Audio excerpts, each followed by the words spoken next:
During the invasion of Sicily in July 1943, Chips and his unit came under heavy fire, pinned down by an enemy machine gun position. And in that moment, Chips broke forward, through gunfire, into the position. Accounts say he attacked the enemy soldiers directly, disrupting the position long enough for American troops to move in and take over the position. It was fast, violent, decisive, and it changed that moment. For his actions, Chips was awarded the Silver Star and the Purple Heart. But that recognition did not last.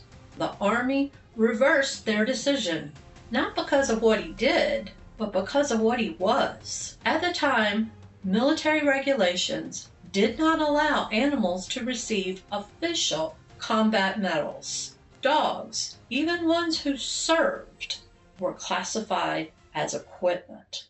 So the awards were taken back, not as punishment, not as a correction of the story, but because the system wasn't built to recognize it.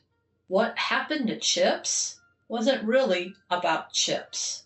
It was about how dogs were seen, what they were allowed to be, and what they weren't. By the time of World War II, the United States knew what dogs could do. They trained them, deployed them, relied on them.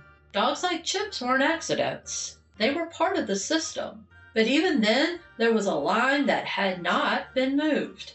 They could serve, they could fight, they could change the outcome of a moment.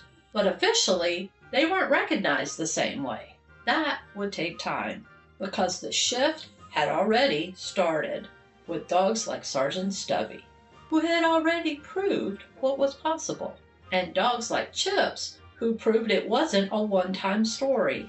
Together, they marked a turning point, from instinct to training, from presence to purpose, and from something undefined to something that would eventually be recognized for what it truly was. Not equipment, not expendable, but part of something more. Because in the moments that mattered most, they didn't act like tools. They acted the way they always had, like they belonged, like they were part of us.